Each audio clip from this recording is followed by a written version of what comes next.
سلطان محمود غزنوی رحمۃ اللہ تعالی علیہ اللہ کے بزرگ اور وقت کے بادشاہ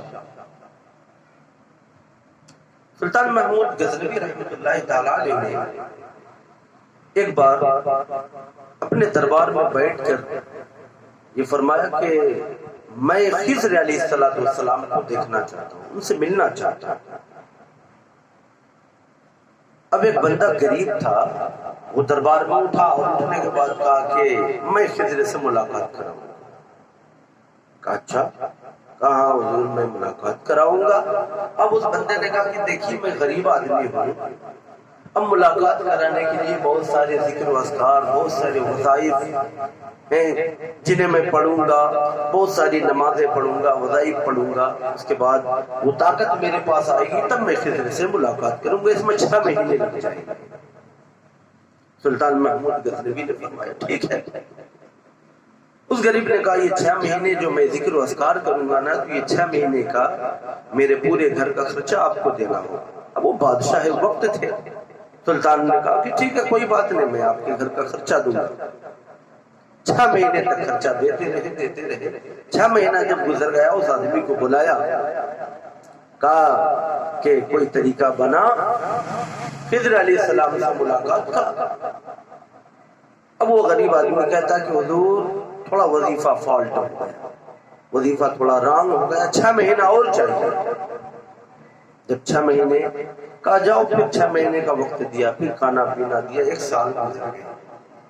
سال گزرنے کے بعد محمود غزنوی نے اپنی عدالت میں اس بندے کو بلایا اور پوچھا کہ ہے کوئی طریقہ خضر علیہ السلام سے ملاقات کرنے کا؟ اب سلطان محمود غزنوی کا جو دربار ہوتا تھا تو آج کل کے بادشاہوں کی طرح، وزراؤں کی طرح دربار نہیں ہوتا۔ ان کے دربار میں بڑے بڑے غوث بھی بیٹھتے تھے، کتب بھی بیٹھتے، ابدال بھی بیٹھتے، علماء بھی بیٹھتے، حفاظ بھی بیٹھتے، اولیاء بھی بیٹھتے۔ وہ بندہ کھڑا ہوا، اس کو کھڑا کیا، کہا کہ کوئی راستہ بنا خضر علیہ السلام سے ملاقات کا۔ تو وہ بندہ کہتا حضور میں تو ایک غریب آدمی ہوں، میں نے آپ سے جھوٹ کہا تھا، غریب آدمی ہوں تاکہ میرا گھر چل جائے، اسی بہانے 1 سال میرا گھر آپ نے چلا دیا، خرچہ دے دیا۔ حضور میں تو غریب آدمی ہوں، مجھے کچھ آتا نہیں، میں کہاں سے خضر علیہ السلام سے ملاقات کراؤں گا؟ اب سلطان محمود غزنوی نے فرمایا، پورے وزراء بھی بیٹھے تھے، علماء بھی بیٹھے، محدثین بھی بیٹھے تھے، فرمایا کہ اچھا یہ بتاؤ، وزیروں کی طرف وزیروں سے پوچھا اچھا یہ بتاؤ کہ جو اپنے بادشاہ سے دغا کرے، جھوٹ بولے، اس کی سزا کیا؟ تو وزیروں میں سے ایک وزیر نے کہا کہ اس کی سزا یہ ہے کہ اسے قتل کر دیا جائے، اسے قتل کر دیا جائے۔ جو اپنے بادشاہ سے جھوٹ بولے، دھوکہ دے، دغا کرے، اسے قتل کر دیا جائے۔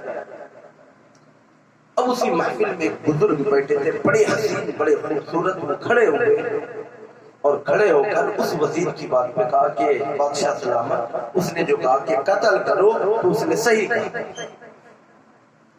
بیٹھ گئے، بزرگ بھی بیٹھ گئے، وزیر بھی بیٹھ گیا۔ دوسرا ایک وزیر اٹھ کے کہتا حضور یہ قتل کرنا تو ایک چھوٹی سی سزا ہوگی، قتل تو ایک بار میں ہی قتل ہو جائے گا، تو اسے کوئی ہے نا درد نہیں ہوگا، اسے خوف، اسے درد کا احساس نہیں ہوگا، اس کو جو ہے نا گھٹ گھٹ کر مارا جائے گا، اس لیے قتل نہ کیا جائے۔ دوسرے وزیر نے کہا قتل نہ کیا جائے، اس کو جو ہے نا اس کے اوپر بہت سارے شکاری کتے کو چھوڑ دیا جائے تاکہ وہ اسے نوچ نوچ کے کھائے۔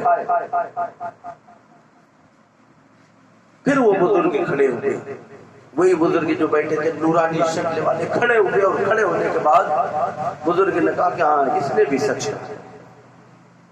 اب وہ بیٹھ گئے، اب وہ پھر بیٹھ گئے۔ تیسرے نمبر پہ حضرت ایاز رحمت اللہ تعالی علیہ، جو محمود غزنوی کے ایک وزیر خاص تھے، حضرت ایاز کہا ایاز تم کیا کہتے ہو، تم اس مسئلے میں کیا کہتے ہو؟ حضرت ایاز رحمت اللہ تعالی علیہ نے فرمایا کہ بادشاہ سلامت اسے معاف کر دیا، اسے چھوڑ دیا۔ بادشاہ نے کہا بادشاہ کے ساتھ دھکا کیا، جھوٹ بولا، 1 سال مال کھایا، اور آپ کہہ رہے ہو کہ چھوڑ دو؟ کہا ہاں۔ کہا بادشاہ سلامت، اس نے جھوٹ بولا، یہ جھوٹ بول کر اس نے اپنے اہل و عیال کا 1 سال کا جو ہے نا خرچہ چلایا۔ اے بادشاہ سلامت، اس سے آپ کی ہے نا دولت میں، خزانے میں کوئی کمی نہیں آئی، اور اگر اس نے آپ سے جھوٹ بولا تو اس سے آپ کی عزت اور وقار میں کوئی کمی نہیں آئی۔ جب اس نے یہ کہا، پھر وہ بزرگ جو نورانی شکل والے کھڑے ہوئے کہا کہ اس نے بھی ٹھیک کہا۔ اب بادشاہ نے کہا نا اس بزرگ سے کہ بابا، اس نے وزیر نے کہا کہ قتل کر دو تو آپ نے کہا ٹھیک ہے، دوسرے وزیر نے کہا کہ کتے چھوڑ دو تو اس پر بھی آپ نے کہا ٹھیک ہے، تیسرے محمود ایاز نے کہا کہ اسے معاف کر دو تو بھی آپ کہہ رہے ہو ٹھیک ہے، آخر ماجرا کیا ہے؟ تو بزرگ فرماتے ہیں کہ پہلا وزیر جس نے کہا ہے کہ قتل کر دو، اس کا جو خاندان تھا نا اوپر وہ کسائی تھا، اس لیے اس نے اپنی بات کہی، اس کا کاٹنے ہی کا کام تھا۔ اور دوسرا جو وزیر تھا جس نے کہا کہ کتے چھوڑ دو اور کتے کے ذریعے مروا دو، تو وہ وزیر کا جو ہے نا اوپر کا خاندان والا وہ بادشاہوں کے کتوں کو چراتا تھا، پالتا تھا، نہلاتا تھا، اس لیے وہ بھی اپنے خاندان کی بات کی۔ اور یہ جو ایاز ہے نا یہ سید ہے، سید ایاز ہے، یہ سید ایاز ہے۔ جب اتنا کہا نا تو محمود گزنوی نے حضرت ایاز دیکھ کر اپنی محفل میں کھڑے ہو گئے اور کہا ایاز آپ نے ظلم کیا ہم پر، آپ سید ہو کر بھی آپ نے کبھی نہیں بتایا کہ میں سید ہوں۔